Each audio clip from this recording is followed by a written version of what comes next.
ఆంధ్రప్రదేశ్ ముఖ్యమంత్రి నారా చంద్రబాబు నాయుడు మంత్రులకు శాఖలను కేటాయించిన సంగతి తెలిసిందే. జూన్ 12వ తేదీన చంద్రబాబుతో పాటు 24 మంది మంత్రులు ప్రమాణ స్వీకారం చేశారు.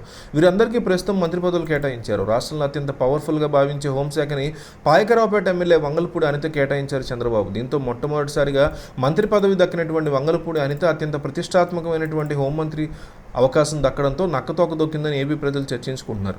గత సీఎం జగన్మోహన్ రెడ్డి హయాంలో మహిళలకే హోంమంత్రిగా అవకాశం దక్కగా చంద్రబాబు కూడా మహిళా ఎమ్మెల్యేకే హోంమంత్రిగా అవకాశాన్ని ఇచ్చారు.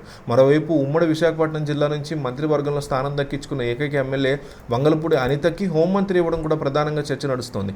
గత 5 ఏళ్ల కాలంలో పార్టీ పట్ల వంగలపూడి అనిత చూపించినటువంటి విధేయతలకి, ప్రతిపక్షాలను ఆమె సమర్థవంతంగా ఎదుర్కొన్నటువంటి తీరుకి చంద్రబాబు ఆమెకి సముచిత స్థానాన్ని ఇచ్చారు అంటూ కూడా తెలుగుదేశం పార్టీలో ఇప్పటికే చర్చ నడుస్తోంది. అయితే మరోవైపు గత ఎన్నికల్లో జగన్మోహన్ రెడ్డి యొక్క క్యాబినెట్లో ఇష్టం వచ్చినట్టు మాట్లాడేవారు. తెలుగుదేశం పార్టీలో మహిళా నేతలు చాలామంది ఉన్నా వారిలో ఫైర్ బ్రాండ్ మాత్రం అతి కొద్ది మందే ఉన్నారు. వారిలో తొలి వలసలో ఉన్నారు వంగలపూడి అనిత.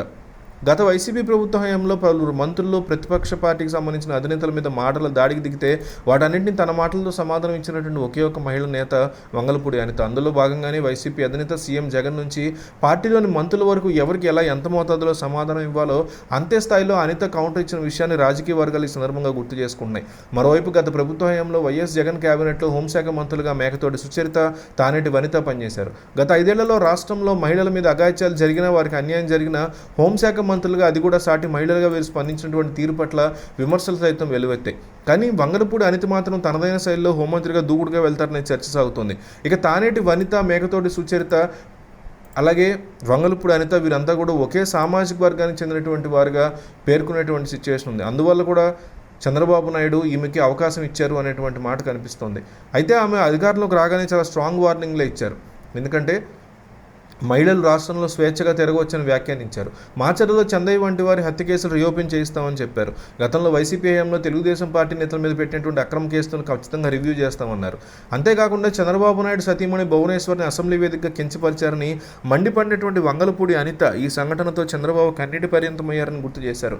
ఆ కన్నీటితో రాష్ట్రంలో ఉప్పెనొచ్చిందని, రాజకీయంగా ప్రజలు ఇటువంటి ఫలితాన్ని ఇచ్చారని ఆమె మండిపడ్డారు.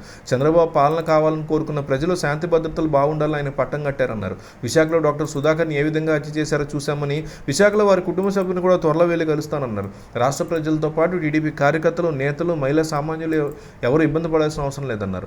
తనకి కీలకమైనటువంటి హోంశాఖను అప్పచెప్పినటువంటి చంద్రబాబు, లోకేష్, పవన్ కళ్యాణ్, ఎన్డీఏ నేతలకి తన వంతుగా కృతజ్ఞతలు తెలిపారు.